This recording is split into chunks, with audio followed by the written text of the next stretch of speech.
Best of R slash entitled parents episode 52. Up until a few years ago, I told this story as a funny one because I benefited from the interaction, but now I realize my mom was being an entitled parent and could have handled things better. In 4th grade I had a math teacher that took a month leave from school for medical reasons. During that time, our substitute taught us how to do mental math so we could get answers faster without having to mark our papers up so much it could barely be read. The day our regular teacher came back from her leave, we were scheduled to take a test. I was maybe the 3rd or 4th person done and placed my test in the drop box on the teacher's desk. I realized I'd never put my name on the test and, in full view of the teacher, pulled my paper back out and wrote my name on it. My teacher immediately gave me a 0 saying you didn't show any of your work so you must have cheated. I was understandably upset. When my mom asked how the test went and I told her, she flipped. She started calling the teacher all kinds of nasty things. Among them were bitch, rat bastard, worthless waste of space, a fat cow, and incompetent. My mom even said my teacher should get fired and never be allowed to teach again. Eventually, my mom began silently fuming instead. I thought that would be the end of it. Wrong. The next day at school, my math teacher was called out of class for a phone call, and when she came back she was bawling her eyes out and couldn't even teach, she was so worked up. The class was just kind of silent, and when she finally calmed down she just told me she would regrade my test. When I got home from school, I asked my mom what she'd said to my teacher because she was crying. My mom wouldn't tell me beyond exactly what she deserved and just laughed for a bit. This isn't the first time she had went entitled parent on someone, but it is one of the more distinct memories I have of it happening. Thank you. Next. Hey guys. First time poster. On mobile, so sorry about formatting problems. This happened to me maybe last year, before I went on antidepressants. Just as a bit of backstory, I have an anxiety disorder, and as a symptom of that, in periods of stress I would just break down. Sometimes I'd have a panic attack, and sometimes I'd just not be able to function. Meds have really helped. Anyway, this particular day, my boyfriend, M20, and I, F19, went to our local shopping center for some lunch and to have a look at some shops. We were in the food court, and it was really busy. Either school holidays or a weekend, because there was kids everywhere. BF went off to order his food, and I went to a Japanese place for mine. I got yakisoba, which if you don't know is like noodles, veggies and meat pan fried together with sauce. The lady gave it to me, but they'd run out of food trays. I was holding the plastic plate by the edges because it was really hot, and as I turn around and start walking towards our table, this young boy, probably 9 or 10, just about bowls me over. The plastic plate bends in half and half of my food goes all over the floor. Crowds used to really stress me out, so I was already on edge, but this whole thing tipped me right over. I run over to my table, feeling everyone staring at me, throw my food on the table, sit down and start crying. BF didn't see what happened, but he's trying to comfort me while I try and tell him what happened. About a minute later, while my head is still in my arms and I'm pretty obviously distressed, this woman taps me on the arm. I turn around, and she looks pissed. Excuse me, you just dropped all your food through my bag. I didn't know that it dropped into her bag as it all happened in a split second. Me, oh gosh, I'm really sorry. I turned back to BF, thinking it was over. Of course it's not. No, that's really not good enough. This was a present for my 7-year-old daughter, and now it's ruined. I'm kinda shocked, as I've never dealt with a full-fledged before. I turned to look at her, mostly to see if she was serious. She then looked up at BF, and said you should dump her. You can do much better. I could not believe what I heard. I turned around and yelled at her to F herself, and then she started screaming about how I'd ruined her kid's birthday and I'm a disgusting person. BF then walked up to her and offered to reimburse her for the present, but she declined, and stormed off. To this day I don't know what she wanted from me, if not money or an apology. Just someone to blame, I guess. Thank you. Next. I've been lurking this subreddit for a long time but never had anything to share. My time has come. First of all, backstory. Sorry, it's a little long. Today it snowed quite a bit in my city. I'm in the Pacific Northwest, so we don't usually get a lot of snow, but when we do, It's very wet, slushy, slippery, and heavy. This makes shoveling driveways a total nightmare. I live pretty high on a mountain, so we get the worst of it. I'm in my early 20s and still live with my parents, but they're out of town at the moment. Usually when it snows, my parents and I will get up early and shovel the driveway together, because it's at the very least 200 square feet and at a really sharp incline. Basically a death trap if it's not completely cleared and salted. But, because I'm alone, it was just me today. I wasn't exactly thrilled when I got out there, because I realized just how heavy the snow was, and I'm a pretty small girl with zero upper body strength. I could only push about 3 feet at a time before it got too heavy for me. So I was out there for well over an hour working at it in small increments, slipping all over the place and sweating like crazy. Definitely needed to shower before work. LOL. I've also been having bad asthma attacks from the cold weather recently, and I'm recovering from a gnarly leg injury, so I really shouldn't have been doing it, but I really needed to get to work and buses don't come anywhere near my house. Didn't have much of a choice. Now for the actual story. I was finally at the bottom of my driveway clearing the last little bit away and couldn't wait to get inside and jump in the shower. Enter entitled mother, EM. She's the mom of the family who moved in next door back in the summer, but they've never really acknowledged me when I've tried to say hello or wave. Kind of rude / unusual in my neck of the woods, but they're from Hollywood. I think the husband's an affluent film guy, so maybe the culture is different. Anyway, she sees me finishing up and is suddenly very friendly. EM. Hi. Good morning. Whoa, you're really good at that. Me. A little taken aback. Oh, hey. Not really, but someone's gotta do it. EM. You did such a good job. Can you do mine next? I thought she was joking, so I laughed and said I would, but after that ordeal I think I'm spent. But number. She just looked at me expectantly and started explaining why I should do it. EM. Come on, my driveway's nowhere near as big as yours. It will take you 15 minutes tops, plus you're already dressed for the weather. We don't have a shovel. Me. I don't exactly have 15 minutes. I need to get ready for work and I'm already behind schedule. But you guys are more than welcome to borrow our shovels. We have 4. EM. It's not my fault you're behind schedule. You should have woken up earlier. And you're not the only one who has somewhere to be this morning. My little boy does too. Me. I woke up pretty early. It just took way longer than I expected. And again, if you guys have somewhere to be, feel free to borrow our shovels. EM. You're being incredibly selfish. My son has to go to work too and he'll need to get out of the driveway just like you.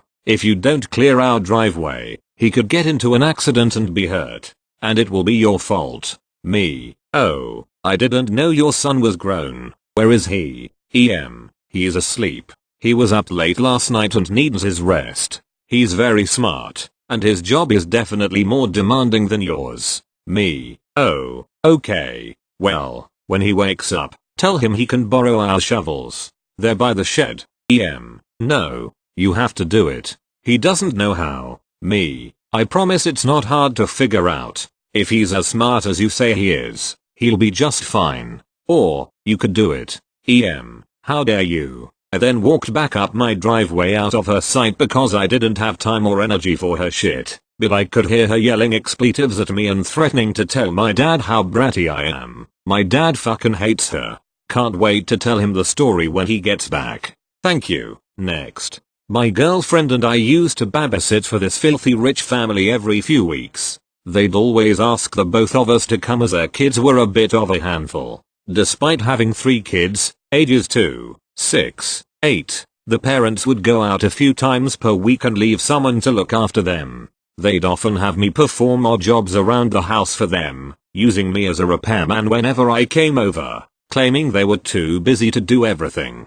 I once had to remove a doorknob from their bathroom door, as the 6-year-old had locked and jammed it 2 days ago. They'd forget to do things before they went out, leaving my GF and I to do whatever it was. We once had to prepare and force feed some nasty vegan soup to the kids because they literally forgot to feed their children before getting ready and leaving. Their mom was this massive natural remedy nut, only feeding her kids vegan food and keeping a shelf stocked of jars filled with different extracts / herbs for every illness possible.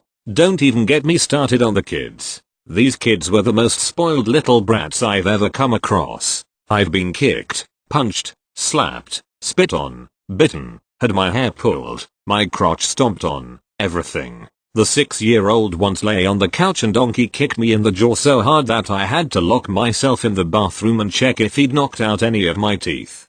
Putting them to bed was even harder. If their bedtime was 8, you can be sure they wouldn't be asleep until 10:30. They'd try every way to stay up later, and if that didn't work, they'd screech and cry, often waking up the 2-year-old. The parents would always promise that they'd be home before 12, then completely forget about us and stay out until 2-3 a.m. They'd read my girlfriend's texts and ignore her whenever she asked if they would be home soon, if she was explaining what their kids were up to, anything. They'd get home and claim that they never get to go out much and being a parent is so tiring, so they stayed out for an extra few hours. These people go out at least twice a week. We haven't seen them since we babysat from 5 p.m. to 2:30 a.m. for them. It was supposed to be 5 p.m. to 11 p.m. They paid us $40 each for 9.5 hours of babysitting that night. Barely enough money to fill up their Range Rover, let alone the fully loaded truck in their driveway at it. We've only sat for them 3 times and agreed to never do it again.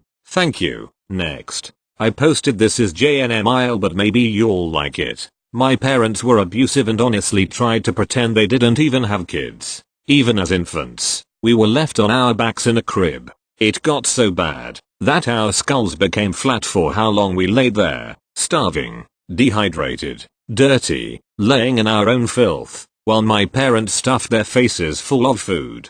My parents never ever called my siblings by their names. I can't remember one time my parents ever said their names. They pretend they didn't exist, unless they were abusing them or they had to prove to my nana that they weren't dead. My parents never called me by my name. They gave a stupid nickname, nowhere near my actual name. This ran into problems as when I was in school, I didn't know my actual name, which ran into problems when the police were called on me. It would take till the 2nd grade and when I was 8-9 to figure out my actual name. Thank you. Next. You guys have been asking for it, so for today's video I thought why not tell you all a little entitledParents story of my own. Yes, this is me, Redditor, writing. What I've got for you is an interesting tale that makes me question everything about my country's education system.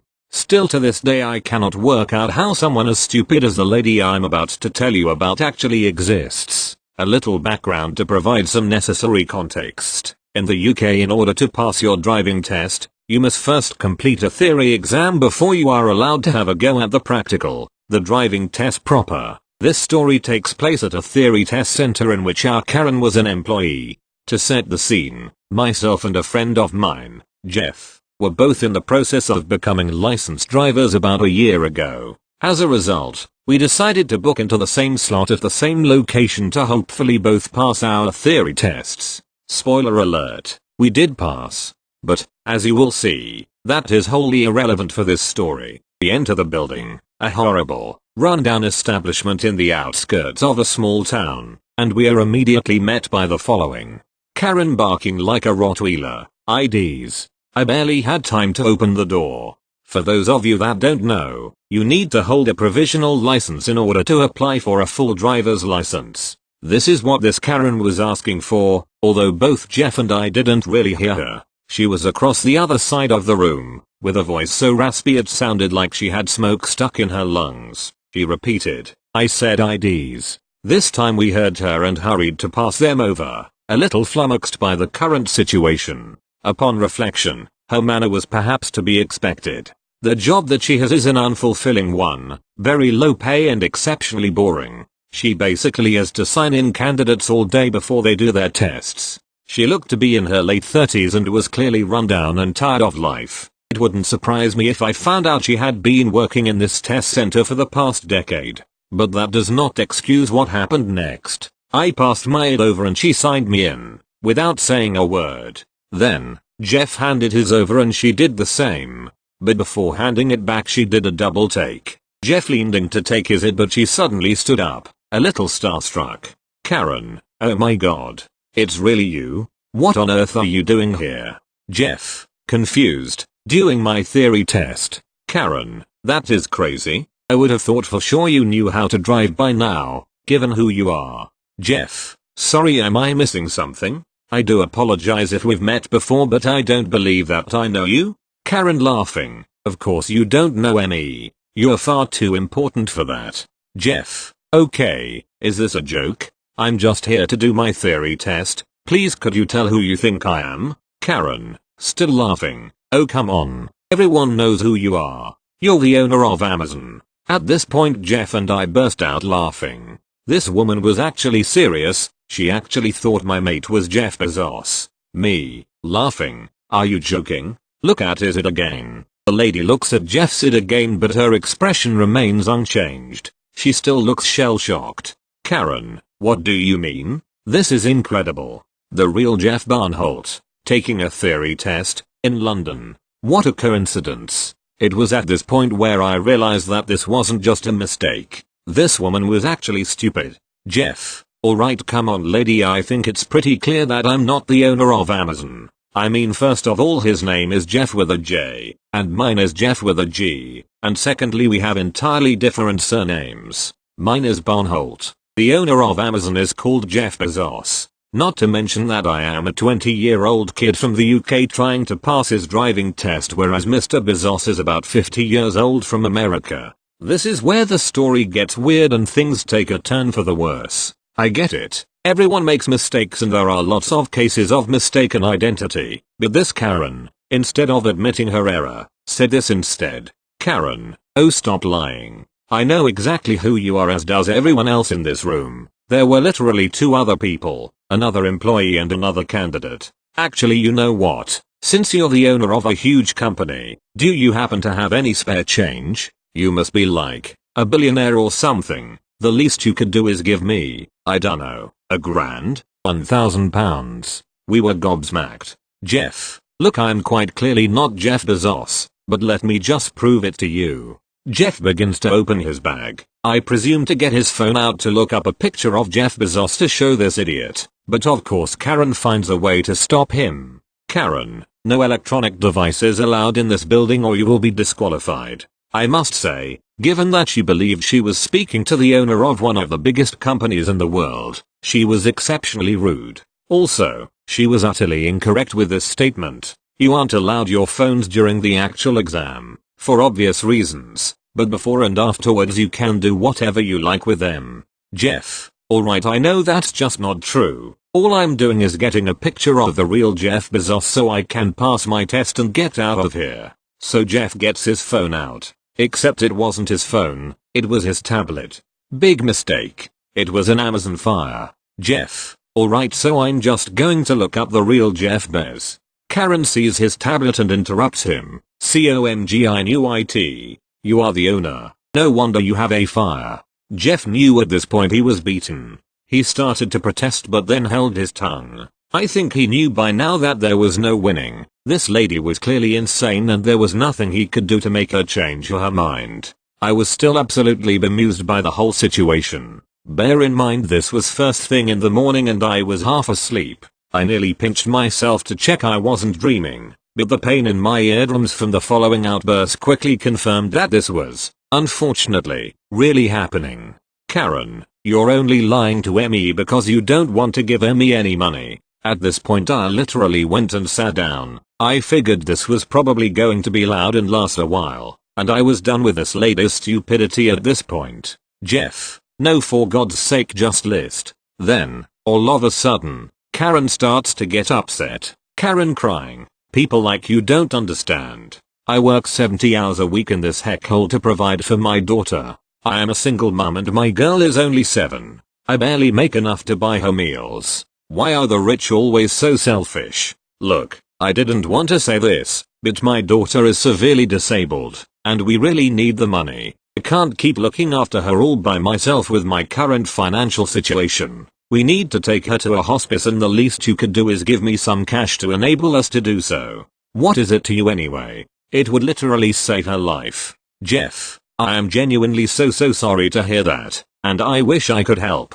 But please believe me, I am not who you think I am. I go back over to the desk to help comfort the lady and support my friend. Me, look, You have to believe him. If he had any money to help you out he would, but we are just 20-year-olds looking to pass our test. I am so sorry to hear about your daughter, and I wish you the best of luck with dealing with her disability. Actually, I am hoping to run the London Marathon next year and I would love to raise some money for a charity. What disability does your daughter have and which charity would be the optimal one to support? At this point Karen storms out of the room crying. Her colleague, an elderly gentleman who had so far been anonymous, spoke up for the first time. Colleague, take no notice of her lads, it's not worth it. I've dealt with this ever since I started working here a year or so ago. Yes, she does have a daughter, but other than that everything she has just told you isn't true. She isn't disabled, she isn't a single mother, and she really doesn't need the money. Now let me sign you both in so you can sit your tests. Shocked, we handed our IDs to this kind man, sat our tests, and got the heck out of there. To be honest, I am quite surprised we both passed. I was certainly not focused during the exam and I'm sure Jeff's mind was all over the place. But we left, and that was it. Never did we hear of this Karen again. What started as a funny case of mistaken identity turned into something rather shocking and deeply troubling. How sad must this lady's life be to lie about her child in order to try and get some money off someone. Soon after this car crash of an event I realized why she stormed out when I asked her for the best charity to support for my marathon attempt. She had no idea at all and knew she was rumbled. What a disgusting human. Unfortunately I wasn't able to give the marathon a go this summer as I dislocated my ankle in April playing football, which stopped me from being able to train sufficiently. However, this was a blessing in disguise in many ways, as it now gives me the opportunity to ask you guys for any charities you may know that I can raise some money for. Please leave your comments below this post, or in the comments of the video of some lesser known charities that do some great work and could do with some help.